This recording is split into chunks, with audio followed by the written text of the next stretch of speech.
சூரியவம்சம் ஃபேமிலியோட 3 BHK வீடை பார்க்கலாமா? ரிவ்யூக்கு போகிற முன்னாடி சேனலை மறக்காமல் ஃபாலோ அண்ட் சப்ஸ்கிரைப் பண்ணுங்கள் அண்ட் வீடியோவை ஷேர் பண்ணிக்கோங்க. 3 BHKயோட கதை சுருக்கம் என்னென்னா, ஒரு மிடில் கிளாஸ் ஃபேமிலி அவங்களுடைய வாழ்க்கை குறிக்கோளே வீடு வாங்குறது தான். ஸோ வீடு வாங்கினாலும் இல்லை அப்படின்னு கதையை நோக்கி தான் நகரப்படுது. இந்த படத்துடைய பாசிட்டிவ் பொறுத்தவரைக்கும் இந்த படத்துடைய ஸ்க்ரீன் பிளே, ஸ்டேஜிங் பண்ணப்பட்ட விதம் ரொம்ப சிறப்பாக இருந்து, எஸ்பெஷலி உண்மைக்கு நெருக்கமாக இருந்ததுன்னு கூட சொல்லலாம். உங்களோட லைஃபை நீ ரிவைன் பண்ணி பார்க்கணும்னா இந்த படத்தை பார்க்கலாம். அந்தளவுக்கு படத்தில் ரியாலிட்டியான விஷயங்கள் கொட்டி கிடக்குது. இந்த படத்தில் நடிக்கப்பட்ட எல்லா நடிகரும் ரொம்ப சிறப்பாக இருந்தாங்க. எஸ்பெஷலி சரத்குமார், சித்தார்த், தேவயானி, மேக்தா, சைத்ரா இவங்க எல்லாருமே அவங்க கொடுக்கப்பட்ட வேலையை ரொம்ப ரியாலிட்டியாக பண்ணாங்கன்னு சொல்லலாம்.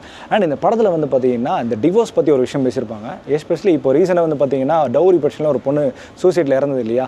ஸோ இந்த டிவோர்ஸ்ன்றது ஒரு நார்மலைஸ் ஆக்கணும். ஏன்னா அப்போ தான் நிறைய பெண்கள் வந்து அவங்களுடைய உண்மையை சொல்லுவாங்க, வீட்டுக்கு சொல்லுவாங்க. இவங்க வீட்டில் மானம் அப்படின்ற பிரச்சனையை இப்போ தாண்டி சொல்கிறதுக்கு ஒரு கருவியாக இந்த படத்தினுடைய விஷயம் ரொம்ப தெளிவாக இருந்ததுன்னு கூட சொல்லலாம்.